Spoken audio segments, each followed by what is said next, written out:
There were at least 6 human species, but only the Sapiens prevailed in the war for survival. What was it that helped Sapiens come this far? The size of the brain? Not quite. You remember? Size doesn't matter. Not much, but the cognitive ability. We are the only species that capable of creating narratives and building civilizations around them. However, the very narratives that can unite us can also tear us apart. How? In this video, by drawing on the book, Sapiens, I will explore the narratives, their power in shaping the world, and reshaping them when necessary. The superpower of us, Homo sapiens, lies in our ability to act in large numbers in flexible ways rather than rigidly. The imagined order or narratives shape our desires, goals, and secrets. They attach us so that we can cooperate effectively. Nearly from the moment of birth, they affect us to think in certain ways and to observe certain rules and laws. This network of artificial instincts is called culture. And culture consists of many common constructs or fictions that are believed and internalized. However, these socially constructed narratives can sometimes act like parasites, inhabiting our minds, controlling our thoughts, and ultimately our actions, for their own benefit rather than ours. Should we allow these narratives to control us, or should we question and reshape them when they colonize our minds? When I bought this book, I conceived it as a history book, but Harari benefits from history, biology, philosophy, psychology, sociology, economy, anthropology, etc., and uses an interdisciplinary approach with much empirical evidence to support his point that our existence and civilizations are based on the narratives throughout history, just like this YouTube channel is based on.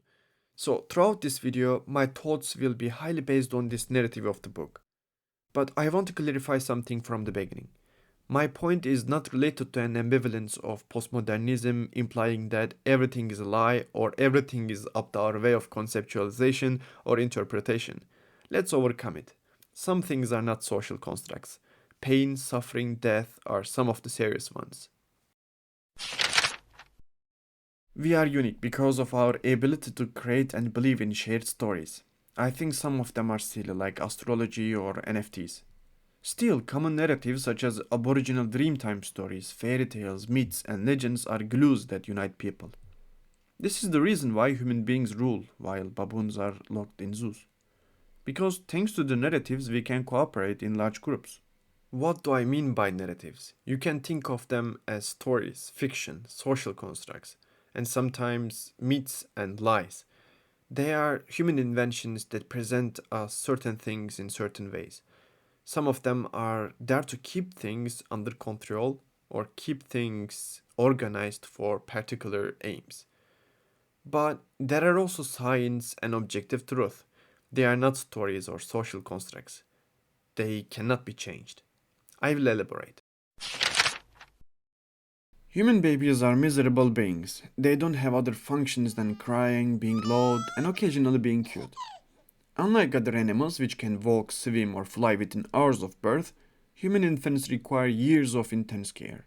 But this long period of dependence has a silver lining. It has turned us into beings with extraordinary social skills. We emerge from the womb like an ore ready to be shaped. These social skills led to creating and believing stories, rules, values. We are the only species capable of believing in things that do not physically exist. These constructs have allowed us to work together and rely on other skills for survival. We have been evolving through stories. And at one point, a guy decided to domesticate the wheat for better life conditions. But as Harari puts it, maybe it was us which was domesticated. The verb itself is rooted in the Latin word domus, refers to the house.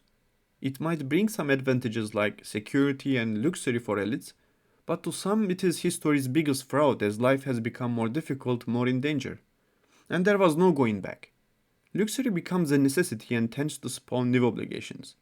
The pursuit of an easier life resulted in much hardship for the majority due to the injustices. The communities got together thanks to similar and common interests, ideals, and values. To some it was a particular religious belief, to another it was their nation, culture, or money. Yes, as I have mentioned in my previous video, nationalities are also constructs. The oldest one is 5,000 years old. and it is nothing when compared with human existence.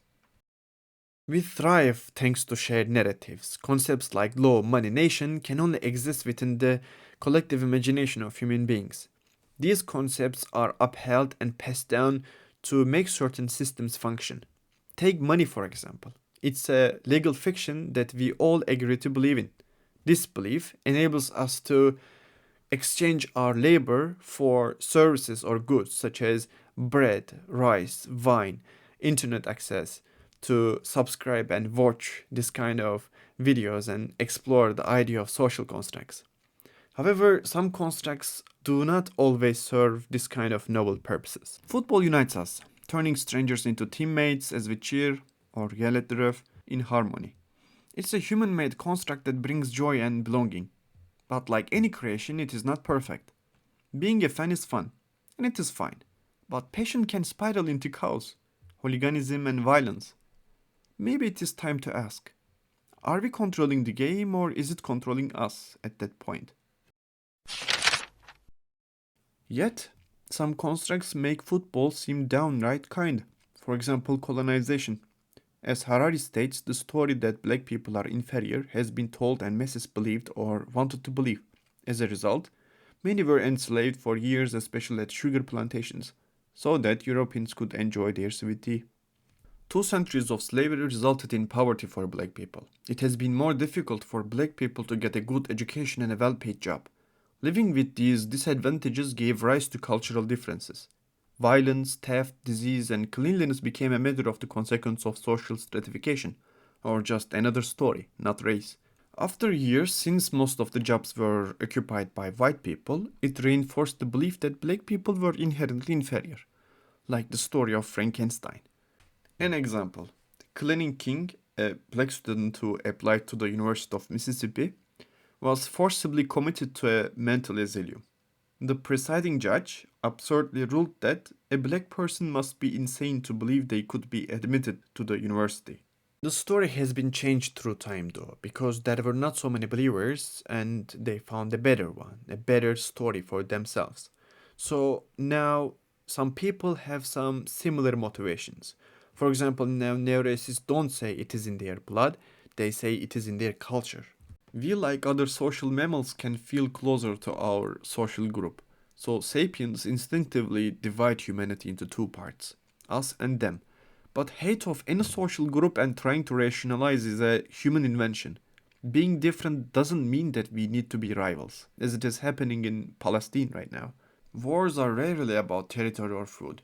They are usually about fictions created to make a select few even richer. Resources like land and food are often sufficient for everyone, but stories of division fuel conflict. Women for centuries could not go to school due to some stories.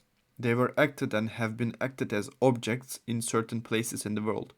They had no rights mainly because of the fictional idea of the woman and man in their minds, and of course due to some pragmatic reasons. However, those ideas change and can be changed through time. There were divine Hammurabi laws pointed out that women were inferior to men. Having a daughter was a misfortune, some were buried alive. Some were sold like objects to another family as a maiden and a breeder. Fortunately, they have changed, including those divine ones. I know, I'm not saying anything groundbreaking here, but I want to emphasize this.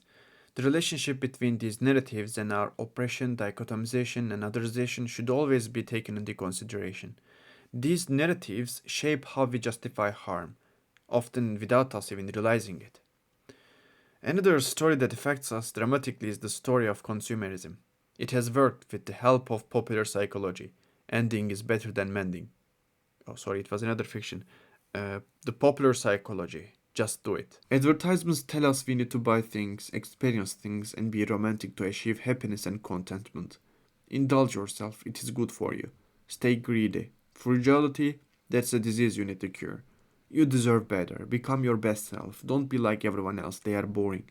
Buy stuff and be an individual. This relentless push feeds into the myth of romantic consumerism.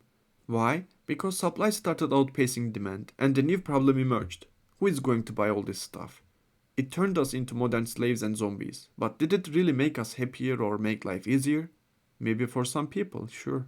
If economic growth and individualism don't lead to genuine happiness, Then what is the point of capitalism? Perhaps it helps us avoid unhappiness up to a point. Money does buy happiness, but only to a certain limit. And at what cost?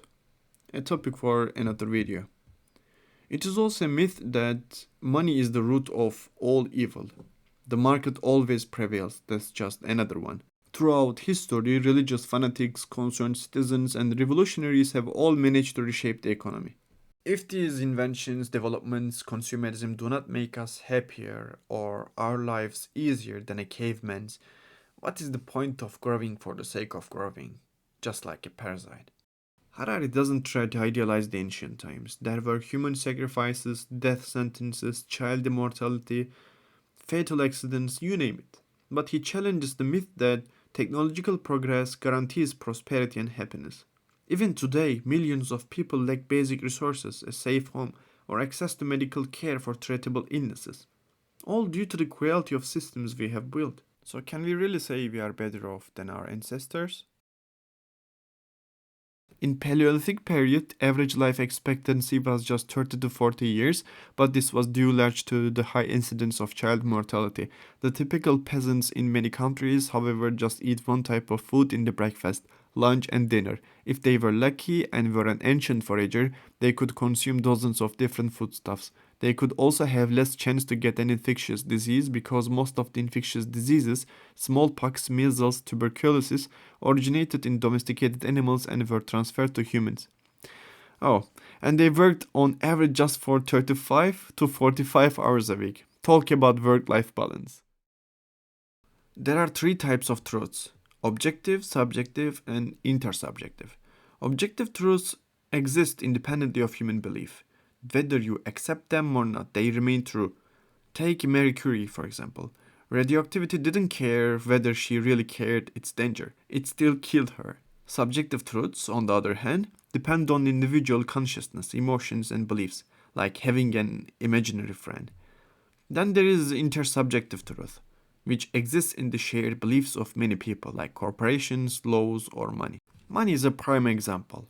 Its value isn't objective but relies entirely on collective trust, a meta belief that transcends religion, gender, race, or sexual orientation, making large scale cooperation possible. But while these intersubjective beliefs exist only in our minds, they can be just as harmful as objective phenomena, if not more. There is also no inherent justice in history. Justice, human rights, and anthropocentrism, the belief that humans are the center of existence, are intersubjective constructs. Believing we have the right to dominate nature for the sake of progress or profit has led to extinction, climate change, and ecological disaster. We are, in a way, ecological serial killers, acting out destructive stories we have collectively agreed upon. Stories have a dual nature. They unite and build, but they also divide and destroy. The imagined rights we bestow upon ourselves often come at the cost of forests, rivers, and animals, whose survival depends on narratives we choose to uphold. Playing God, obsessing our lives, and pushing beyond our limits have brought us to the brink of disaster. Maybe it is time to rethink the stories we tell ourselves. The main point of this video is simple. When a narrative outlives its purpose, we can and should rethink and rewrite it. History shows us this is possible, and hopefully it can continue happening without causing harm to the masses and to the nature. You might have your own reservations about the author, and to be honest, so do I. I don't support his views on some political events, and let's face it, the book also might have some issues. That said, it contains a vast number of citations that should not be dismissed outright. Also, when you focus on the core idea of it and the bulk of information, the book does have value. It is dark, no doubt it takes a strong stomach to process it, but it is easy to understand and the style is good. So today I talked about the narratives through this book, Sapiens, and remember, this book is also a narrative just like this video. Peace out.